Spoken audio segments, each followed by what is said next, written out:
Hello दोस्तों, welcome to my YouTube channel money grow में आप सभी का स्वागत है। आप यहां पे आज देखेंगे डिविडेंड से रिलेटेड आज हम आपके लिए टॉपिक लेके आए हैं। सारे डाउट क्लियर करेंगे।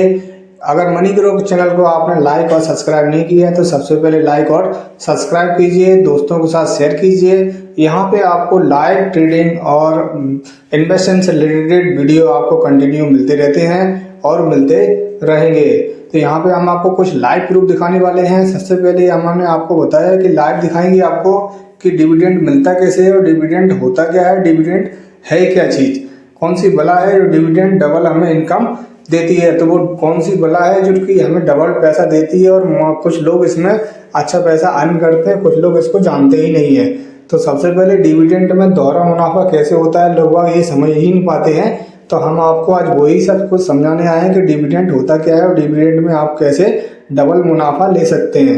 यहाँ पे एक मेल आता है जब भी आपको कोई कंपनी के अगर आपने शेयर लेके रखे हैं तो एक डिविडेंड नाम से आपको एक मैसेज मेल आएगा। जिस कंपनी का आपने डिविडेंड मिला है उस कंपनी का आपके पास मेल आएगा। मेरे पास LIC के कुछ शेयर थे, वहाँ पे ये मेरे पास मेल आया। इसमें साफ साफ तौर पे लिखा हुआ है और यहाँ पे मुझे ₹1.50 के हिसाब से डिविडेंड मिला है।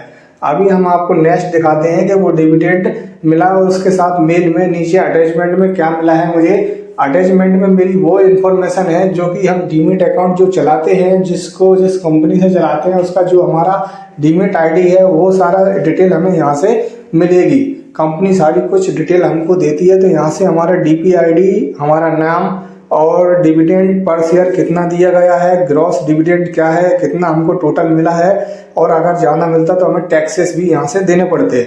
और यहाँ से HDFC बैंक में हमें यहाँ से क्रेडिट किया गया है, वो 12/10/2022 की डेट में क्रेडिट किया गया है। हम आपको और भी डिटेल दिखाते हैं कि और डिविडेंड जो मिला है वो उसको आप कैसे आइडेंटिफाई करेंगे कि हमारे पास डिविडेंड जो आया है वो किस प्रकार से आया है। अगर आपके पास बहुत सारे ट्रांजैक्शन होते हैं तो आप समझ नहीं पाते हैं कि ये पैसा कहाँ से आया है। अगर आपके शेयर हैं तो यहाँ से समझ लीजिए कि वो आपको किस प्रकार से नेट के थ्रू आपको पैसा आपके खाते में डाला गया है। तो यहाँ से मैंने मार्क किया हुआ है, इस मार्क को देख लीजिए और फिर मैं आपको वीडियो को समझाता हूँ कि वीडियो में डिविडेंड होता क्या है, किन कंपनियों के अंदर डिविडेंड मिलता है।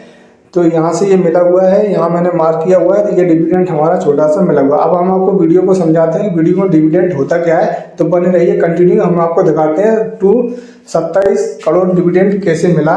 बने एक टाइम पर दुनिया के सबसे अमीर इंसान जॉन डी रॉकेफेलर ने कहा था कि मुझे बस एक ही चीज़ खुशी देती है, वो है अपने डिविडेंड्स को आते हुए देखना। दुनिया के सबसे बड़े इन्वेस्टर वॉरेन बफेट को कोका कोला कंपनी से लास्ट ईयर 2700 करोड़ रुपये सिर्फ डिविडेंड से मिले। तो आखिर क्या होता है डिविडेंड, कौन सी कंपनियां डिविडेंड देती हैं और ये हमें कैसे मिल सकता है। आज की वीडियो में हम इन्हीं 3 बातों को जानने वाले हैं। नमस्कार, क्या होते हैं डिविडेंड्स। हमने शेयर मार्केट वाले वीडियो में देखा था कि शेयर खरीदने पर प्रॉफिट हमें बस 2 तरह से ही होते हैं। पहला, खरीदे हुए शेयर को बढ़े हुए प्राइस पर बेचकर, और दूसरा डिविडेंड से। दोस्तों, डिविडेंड को हिंदी में लाभांश कहते हैं। इसमें 2 शब्द जो आपको दिखाई दे रहे होंगे वो हैं लाभ और अंश। लाभ को हम प्रॉफिट कहते हैं और अंश को हम पार्ट कहते हैं। तो डिविडेंड्स का मतलब हुआ प्रॉफिट का पार्ट। जी हाँ दोस्तों, डिविडेंड्स का मतलब और कुछ नहीं बल्कि प्रॉफिट का पार्ट होता है। हर प्रॉफिटेबल कंपनी के पास 2 चॉइस होते हैं, या तो वो अपने पूरे प्रॉफिट को अपने बिजनेस में लगाने के लिए अपने पास रख लें, या प्रॉफिट का कुछ पार्ट रखकर बचा हुआ प्रॉफिट अपने शेयर होल्डर के बीच बांट दें। दोस्तों, प्रॉफिट का यही पार्ट जो कंपनियां अपने शेयर होल्डर्स के बीच बांट देती हैं डिविडेंड्स कहलाता है। आइए इसे एक एग्जांपल से समझते हैं। मान लेते हैं XYZ कंपनी को साल 2018 में 100 करोड़ रुपयों का प्रॉफिट होता है और XYZ कंपनी डिसाइड करती है कि वो हर शेयर पर 5 रुपये का डिविडेंड देगी और बचे हुए प्रॉफिट को अपने बिजनेस में लगाएगी। तो अगर आपके डीमेट अकाउंट में XYZ कंपनी के 1000 शेयर्स हैं तो आपको डिविडेंड्स में 5000 रुपये मिलेंगे। आइए अब जानते हैं कौन सी कंपनियां डिविडेंड्स देती हैं। दोस्तों, हमेशा वैसी कंपनियां ही डिविडेंड्स देती हैं जो प्रॉफिट में होती हैं। लॉस में रहने वाली कंपनी कभी डिविडेंड्स नहीं देती और डिविडेंड ज़्यादातर वैसी कंपनियां ही देती हैं जो बहुत बड़ी और मैच्योर हो चुकी होती हैं। क्योंकि जब कंपनियां न्यू होती हैं और अपने बिजनेस को एक्सपैंड करने के दौर में होती हैं तो वो अपने सारे प्रॉफिट को अपने बिजनेस के एक्सपेंशन में ही लगाना चाहती हैं। क्योंकि कंपनियों को पता होता है कि आज के प्रॉफिट्स को बिजनेस में लगाकर वो फ्यूचर में कहीं ज़्यादा प्रॉफिट्स कमा सकती हैं और इसमें फ़ायदा इन्वेस्टर्स का ही होता है।